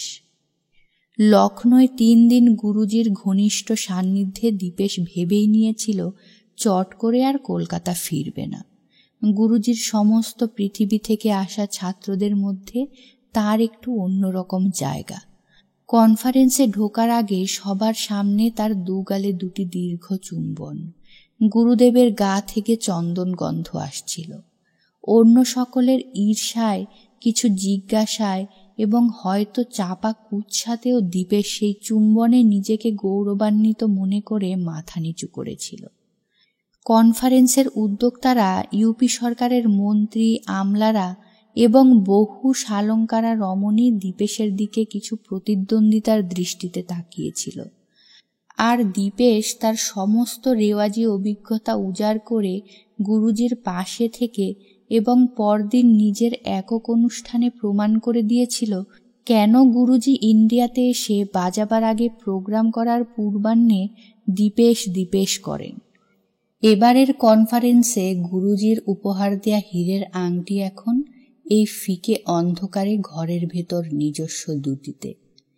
ডান হাতের অনামিকায় সেই ভালোবাসার স্মৃতি, হয়তো কিছু অহংকারও। ঘরে চন্দনের সুবাস ছড়িয়ে যাচ্ছিল। গুরুজি দিল্লিতে 2 দিন স্টে করে প্যারিসে চলে যাবেন। সেখানে ফরাসি বিপ্লবের 200বার্ষিকীতে তার আরও কিছু অনুষ্ঠান। দীপেশের ইচ্ছে করছিল গুরুজির নৈনির bungalow, farm house, music research সেন্টারে কয়েকদিন কাটিয়ে আসে। আপাতত কলকাতার জন্যে তার কোনো টান ছিল না। তবুও এলাহাবাদ থেকে কিছু দূরে নৈনি যাওয়া হয়নি। দীপেশ এখন কলকাতাতেই। এই অস্থিরতা, এক জায়গায় থিতু হয়ে না বসা, এমন সংক্রমণের মূল কারণ বোধ হয় শ্যামাপ্রসন্ন। তিনিও তো কোথাও থিতু হননি। এমনকি তার অনির্দেশ যাত্রা আজও রহস্যে। বাবার এই ধারাটুকু অন্তত সে পেয়ে গেছে। রাত 8টা বাজার পর এবাড়ির মানচিত্র এখন এরকম। সুধাপ্রসন্ন একলা বসে আছেন টেলিভিশন সেটের সামনে। আজ তার খবরের কাগজে লেটার্স টু দি এডিটর লেখার তাড়া নেই। এইমাত্র টিভির পর্দায় অগ্নি আকাশে উঠে গেল। তারপরই প্রধানমন্ত্রীর একটু বেশি চুলওয়ালা মুখ, মাথা। এখনো এভাবে তার টাক পড়েনি। বেশ কয়েক বছর আগে তোলা প্রধানমন্ত্রীর অপেক্ষাকৃত কচি মুখের নিচে তার বাণী। পরবর্তী লাইন, মেরা ভারত মহান। সুধাপ্রসন্নর মুখ সামান্য কুঁচকে গেল বিরক্তিতে। ধুনে আলাদা এক মেজাজ থাকে। গুরুজি যে সম্মান, খ্যাতি, প্রতিপত্তি, অর্থে বিশ্বজোড়া, তার কোনো এক ভগ্নাংশও কি করে উঠতে পারবে দীপেশ? অন্তত শ্রবণা চলে যাওয়ার পর পাকাপাকিভাবে আইনগত বিবাহ বিচ্ছেদে 1 বছর পার হয়ে গেল এই তো সেদিন। তার আগে তাদের 7 বছরের দাম্পত্যে 4টে বছর তো আলাদা আলাদাই। শান্তিনিকেতনে শ্রবণার সঙ্গে প্রথম দেখার স্মৃতি। ধুনে বেদনা বেজে উঠল। এবাড়ির দোতলার 4টি ঘরের 2টি ঘরে পাঞ্জাবি ও হিন্দি ভাষার কিছু পারিবারিক সংলাপ, ভিসিআরের ছবি ও শব্দ যন্ত্রণা। পাশের ঘরে নতুন আসা ব্যাচেলার ছেলেটি এখনো অফিস ফেরত পার্ট টাইম সেরে ফেরেনি। তার ফিরতে রাত হয়। আরেকটি ঘরে দীপেশের অধিকার। তার কোনো বন্ধু বা বান্ধব এলে ব্যক্তিগত সংলাপের জন্য এই 4 দেওয়ালার ছাদ, এ বাড়িতে থাকলে রাতে শোয়ে দীপেশ এ ঘরে। টেলিভিশন বন্ধ করে দিয়ে উঠে এলেন সুধাপ্রসন্ন। অবসরে ইংরেজি আর বাংলা ডিকশনারি খুঁজে খুঁজে শব্দ বের করা তার এক শৌখিন অবসর বিনোদন। মনোরমা তার সান্ধ্য হরিসভায়, অপরাজিতা এতক্ষণ টিভি দেখছিলেন সুধাপ্রসন্নর পাশে বসে। বন্ধ করে উঠে যেতেই তিনি আবার চালালেন। টিভির যান্ত্রিক গুঞ্জনটুকু থেমে যেতেই এবাড়ির বাতাসে প্রাচীন ফ্রিজের ঘর ঘর ঘ্যাস ঘ্যাস শব্দ পল্লবিত হচ্ছিল। কিছুক্ষণ আওয়াজ, তারপর বিরতি। ঠান্ডা মেশিন তার শব্দে জানান দেয় সে চালু হচ্ছে। ধীরে শরদের তারে এ পর্যায়ের মতো শেষ ঝংকারটুকু তুলে থেমে গেল দীপেশের আঙুল। গোটা বাড়ি এতক্ষণ সুরে ছিল, তেমন কোনো শব্দ সেভাবে ধরা পড়ছিল না কানে। শরৎ থেমে যেতেই ভিডিও চিৎকারে এবং দূরে কোথায় যেন মাইক ধ্বনিতে শব্দ দূষণে ভরে গেল বাতাস। সুর থেকে শব্দান্তরে গিয়ে যেন বা প্রবল আঘাতে দীপেশ কুকড়ে ছোট হয়ে যাচ্ছিল। ভিসিআরের গান বাজনায় কোনো বিরতি ছিল না। নিজের ঘরে ডিসকভার, ন্যাশনাল জিওগ্রাফিকের কয়েকটি সংখ্যা, স্যাংচুয়ারি আর জিওর কিছু পুরনো নাম্বার নিয়ে নাড়াঘাটা করতে করতে জোরে বেরিয়ে আসা বেদনার শ্বাস চাপলেন সতীপ্রসন্ন। এরকম একটা কাগজ রিজিওনাল ল্যাঙ্গুয়েজে স্বপ্নে ছিল, পারলেন না। এমনকি পুরোটা অফসেটে যাওয়াও হলো না। হ্যান্ড কম্পোজ থেকে লাইনোতে এসেছিলেন। তার কিছু পরে ভেতরের গোটা 6 রঙিন পাতা অফসেটে। মলাটটা প্রথম প্রথম শারদীয় সংখ্যায় পাল্টানো হতো, তারপর রং পাল্টে পাল্টে বাকি 10টা সংখ্যা। শারদীয়ার জন্য একটি সংখ্যা কম। প্রতি সংখ্যায় পরিবেশের মলাট বদল, তাকে প্লাস্টিক ল্যামিনেটেড করা, কভার স্টোরি অনুযায়ী মলাট, এইসব গত 2 বছর ধরে। বড় ফিনান্সিয়াল সাপোর্ট, ডেইলির ব্যাংকিং ছাড়া আজকাল কোনো কাগজেই দাঁড় করানো সম্ভব। ডেইলির ব্যাংকিং ছাড়া আজকাল কোনো কাগজকেই দাঁড় করানো মুশকিল। 10 বছর ধরে বিজ্ঞানের পরিবেশ চিন্তার কাগজ করতে গিয়ে একটু একটু করে বদলেছেন সতীপ্রসন্ন। প্রথমে পরিবেশ বেরোলেই দৈনিক ভোরের আলোতে বিজ্ঞাপন বাঁধা ছিল, ডবল কলম বিজ্ঞাপন। আর দৈনিকে একমাত্র ভোরের আলোতে কাগজ বেরিয়েছে এমন ঘোষণাটি খদ্দের ডাকে। দৈনিক ভোরের আলো গ্রুপ অফ পাবলিকেশনসের এখন অন্তত 6টি কাগজ। ইংরেজি দৈনিক মর্নিং সান, বাংলা সংবাদ পাক্ষিক সমকাল, খেলার পাক্ষিক ক্রীড়াযুদ্ধ, মহিলাদের ফ্যাশন চর্চার কাগজ সাপ্তাহিক সঙ্গিনী, বাংলা সাহিত্যে মাসিক অনুভব। সম্প্রতি বিজ্ঞান ভাবনা আর ফ্যান্টাসি গল্পের কাগজ ভবিষ্যৎ প্রকাশিত হয়েছে।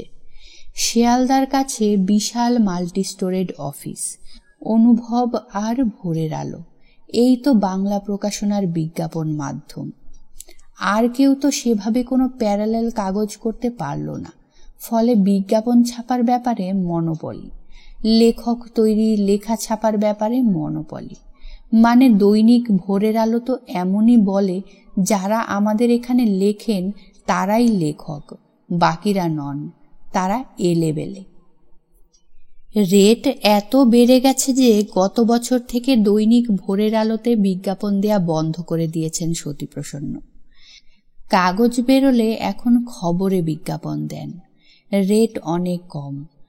তবে টাইপ ফেস, প্রোডাকশনের বিভ্রমে যেন দৈনিক ভোরের আলো আর তার নিজের পত্রিকার মাসিক 30-35 হাজার গ্রাহক, এইটুকু তো সতীপ্রসন্নর প্রাইড। তাই পরিবেশ, তাকে ঘিরে নানান ভাবনা সতীপ্রসন্নর জীবনে অক্সিজেন। আর ভবিষ্যৎ বেরোনোর সঙ্গে সতীপ্রসন্নর মনে হলো তার সামনে এবার বড় প্রতিদ্বন্দ্বী, যার বিজ্ঞাপন, মার্কেটিং, বিক্রির চ্যানেল সবই তার তুলনায় অনেক অনেক শক্তিশালী। এখন টেলিভিশন সব থেকে শক্তিশালী মিডিয়া। যদি পারতেন সেখানে অন্তত কয়েক সেকেন্ডের বিজ্ঞাপন দিতে, তাহলেও একটা জোরালো লড়াই গড়ে তোলা যেত হয়তো। কিন্তু সে টাকা কোথায়? দৈনিক ভোরের আলোর প্রথম পাতায় গত 1 মাস ধরে রঙিন বিজ্ঞাপন ভবিষ্যতের। কারা লিখছেন, কারা লিখবেন, সম্পূর্ণ সূচি। শুধু নিজের ব্যবসা, গোটাচারেক কর্মচারীর রোজগারের নিশ্চয়তা, এসবই শুধু নয়। এ কাগজ নিয়ে গত 10 বছর তিনি তার সমস্ত ভাবনা চিন্তাকে কেন্দ্রীভূত করেছেন। জীবনের শ্রেষ্ঠ সময় ক্ষয়ে গেছে এর পেছনে। এইটুকু চলে গেলে কি নিয়ে বাঁচবেন সতীপ্রসন্ন? বাংলা বইয়ের ক্রমশ কমে আসা বাজার, লাফিয়ে লাফিয়ে বাড়া বইয়ের দাম, টিভি ও অন্যান্য অডিও ভিজুয়াল মিডিয়ামের ভয়ানক আগ্রাসন, সবার উপরে বড় কাগজ। যারা ইন্ডাস্ট্রি সম, তাদের কাগজ করা। সতীপ্রসন্ন কোথায় যাবেন? টেবিল ল্যাম্পের আলোয় ন্যাশনাল জিওগ্রাফিক্সের 100 বর্ষপূর্তি সংখ্যাটি নিজস্ব মায়ায় পড়েছিল। আরও কয়েকটি সংখ্যা, 100 বছর ধরে একটা কাগজ। সোসাইটি তৈরি করে নিজস্ব ফান্ড গড়ে কেমন বেঁচে আছে। এই লেভেলের প্রোডাকশন করে ভাবতে বিস্ময় লাগে, কি ছাপা, কি ছবি। পরিবেশের কয়েক সংখ্যা আগে এই কাগজটিকে নিয়ে একটি কভার স্টোরি ছেপেছিলেন সতীপ্রসন্ন। মলাটে ন্যাশনাল জিওগ্রাফিক্সের 100 বর্ষ পূর্তি সংখ্যার মলাটের ছবি। অনেক টাকা ডাক খরচ দিয়ে কাগজটা পাঠিয়েছেন ওদের কাছে। এখনো জবাব আসেনি। শুনেছেন এ কাগজের একটি অ্যাসাইনমেন্ট গেলেই 1 বছর ভদ্রভাবে বেঁচে থাকার খরচা উঠে আসে। আর আজও তিনি পরিবেশে 50 টাকার বেশি ভাউচার দিতে পারেন না লেখককে। শুধু কভার স্টোরি বা স্পেশাল আর্টিকেল হলে 100। পুজো সংখ্যায় রেট কিছুটা বাড়ে, তবু কুলোয় না। প্রেসের টাকা বাকি থাকে, কাগজওয়ালা, ব্লক মেকার, ক্রেডিট। এভাবে কি প্রাইড রাখা যায়? আজও তো পরিবেশকে ঘিরে তেমন নিজস্ব লেখক গোষ্ঠী গড়ে উঠল না, এবং এই ভবিষ্যৎ বেরোনোর পর তার লেখক আরও ভাঙবে। বেশি টাকা, অনেকটা ছড়ানো নাম, বিজ্ঞাপন, ঘরে ঘরে পৌঁছে যাওয়ার আশা। মানুষ তো স্বাভাবিকভাবেই এটাই চায়। অথচ তিনি তো চেয়েছিলেন একটা সুস্থ পরিবেশ বিষয়ক আন্দোলন গড়ে উঠুক, সঙ্গে বিজ্ঞান চেতনা। আংটি, পাথর, কবচ, তাবিজ, কুসংস্কার, গুরুজিদের ভেলকি সব দিনের আলোর মতো চোখে আঙুল দিয়ে দেখিয়ে একটা ঝড় তুলতে। এই তো এবার আলিপুরের চিড়িয়াখানায় হিমালয়ের পাখি আর সাইবেরিয়ার থেকে উড়ে আসা হাঁসেরা নামেনি। তাদের কেউ কেউ সাঁতরাগাছির ঝিলে নামছে গত কয়েক বছর ধরে, নয়তো ভদ্রেশ্বরে, আরও দূরে ফারাক্কায়। 5 তলা হোটেল, শব্দ দূষণ, ঘুড়িতে বড়শি বাঁধা চোরা শিকারি ফিরিয়ে দিচ্ছে নাকতা, ছোট সরাল, বড় সরাল, নীলডানা আর সূচিপুচ্ছ হাঁসেদের। এখন বড়জোর 7-8 হাজার পরিযায়ী পাখি আসে চিড়িয়াখানার জলে।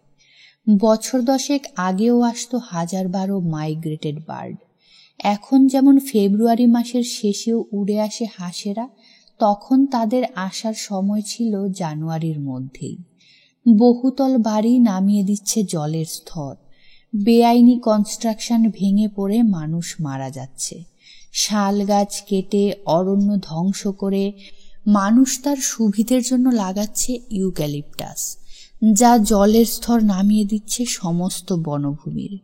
ইউক্যালিপটাস রোপণ মনে করতে গিয়ে সতীপ্রসন্নর মনে পড়ে গেল সুন্দরলাল বহুগুণা এবং তার চিপকো আন্দোলনের কথা।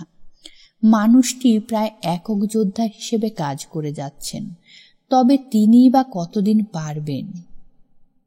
শীত এলে ধোঁয়া মেশা কুয়াশার ভারী পর্দা ঝুলে থাকে কলকাতার আকাশে। শ্বাস নিতে কষ্ট। হাজার হাজার উনুনের ধোঁয়ায় রাজনৈতিক ও অরাজনৈতিক মাইকের চিৎকারে হাওয়া পচে। এই তো সেদিন ধর্মতলায় যাবার সময় হঠাৎ পার্ক স্ট্রিটে নেমে পড়েছিলেন। হাঁটতে হাঁটতে ইন্ডিয়ান মিউজিয়ামের ফুটপাতে দেখলেন একজন বিদেশি নাকে মুখে সূক্ষ্ম জালের ঠুলি লাগিয়ে হাঁটছেন। এ কি দূষণের বিরুদ্ধে প্রতিরোধ? গোটা পৃথিবী কি একদিন এভাবে গ্যাস নিরোধক মুখোশ পরে হাঁটবে, যেমনটি দেখা যায় টিভি বিজ্ঞাপনে? ছবি থেকে বাস্তব কি এভাবেই জ্বলন্ত চেহারা নিয়ে উঠে আসবে? চারপাশে এখন কোনো শব্দ নেই। কলেজ স্ট্রিট থেকে একটু সকাল সকাল ফিরে সামনের দুটি সংখ্যার কভার স্টোরি ভাবছিলেন সতীপ্রসন্ন। পকেটের নোটবই খুলে লিখে রাখলেন বহুতল বাড়ি এবং কলকাতার আকাশ। রাতে খাওয়ার পর ড্রেসিং টেবিলের সামনে টেবিল ল্যাম্প জেলে কায়দা করে রেখে চুল বাঁধছিলেন মনোরমা। তার শিথিল গলায়, মাংসে, কুঁচকে যাওয়া হাতের চামড়ায় আলো নিজস্ব মাত্রায় পড়েছিল। প্রায়ই হাত ঘুরিয়ে ঘুরিয়ে কুঁচকে যাওয়া চামড়া, চোখের কোলে ফুটে বেরোনো মাংসের বালিশ, কপালের উপর ক্ষয়ে আসা কেশভার, তার পলিত রং দেখে নেন মনোরমা। তার বুক ভেঙে শ্বাস পড়ে। শরীরে সন্তান না আসায় আজও কখনো কখনো আবদারে তিনি খুকিটি। গালের আলগা হয়ে যাওয়া চামড়া, ঝুলে পড়া থুতনি, চোখের কোলে, নাকের পাশে সাদা সাদা কোলেস্টেরলের ছাপ, সবই তো বয়স মাফিক। তবু যেন রাতে শোয়ার আগে টান টান করে বেনি বেঁধে, দাঁত মেজে, মুখে বাটা চন্দনের প্রলেপে মনোরমার নারী হয়ে ওঠার আয়োজন। গভীর রাতে দীপেশ হয়তো একলা জয়জয়ন্তী বাজাবে দোতলার ঘরে। জয়জয়ন্তী বড় প্রিয় রাগ সতীপ্রসন্নর, তাই তার নামটি মনে এলো। তিনি রাগ সঙ্গীত তেমন বোঝেন না, তবে ওই যে ভীষ্মদেবের ফুলের দিন হলো যে অবসানের রেকর্ড বিধে আছে মাথার ভেতর, সেই সবটুকু মিলিয়ে মিলিয়ে বুঝতে পারেন দীপেশ জয়জয়ন্তীতে যাচ্ছে। কখনো বা পরিচিত হিন্দি ফিল্মি গানার সঙ্গে মিলে যাওয়া সুর শুনতে শুনতে বুঝে ওঠা যায় দীপেশ শিবরঞ্জনী, মারুবেহাগ কি হাম্বির বাজাচ্ছে। আর তখনই সমস্ত চিন্তার শৃঙ্খলা ছিঁড়ে অশ্লীল ভঙ্গিতে জেগে উঠল শব্দদূষণ। দোতলার ভিসিআরের কোনো অমিতাভ বচ্চন, মিঠুন চক্রবর্তী, অমরিশ পুরী, অনিল কাপুর, সানি দেওল অথবা জ্যাকি শ্রফ বন্দুকে, নাচে, ধর্ষণে, যাবতীয় লোচ্ছামের আধুনিক উপকরণ নিয়ে সশব্দে হাজির। এই ধ্বনিতে মায়া থাকে না, আকর্ষণ থাকে, এবং গানে, অঙ্গভঙ্গিতে শুধুই যৌনতা। এমন শব্দতাণ্ডব যদি এত রাতে চলতে থাকে তাহলে দীপেশ কেমন করে বাজাবে? অথচ রসিদ ছাড়া বেশি অ্যাডভান্সের মোটা টাকা দেয়া ভাড়াটেকে কিছু বলা যায় না। মাস পয়লায় টাকা দিতে কখনো ভুল করে না হরবন্স। টাকারও তো দরকার থাকে নিয়মিত। আর এক অদ্ভুত আকর্ষণ। মনোরমা মশারি টাঙিয়ে উপুর হয়ে শুয়ে পড়েছেন। একটু পরেই তার নাকের ডাকে ঝড় উঠবে। অন্ধকারে নিজের খাটে একলা চিত হয়ে শুয়ে আবছা মতো সিলিং, দৌড়ে চলা ফ্যান, হাওয়ায় ফুলে ওঠা মশারি দেখতে দেখতে সতীপ্রসন্ন ৭-৫ ভাবনায়, বয়স্ক মানুষের নানা চিন্তা ঘোরাতে ফেরাতে ঘোরাতে ফেরাতে ঘুমিয়ে যাবেন।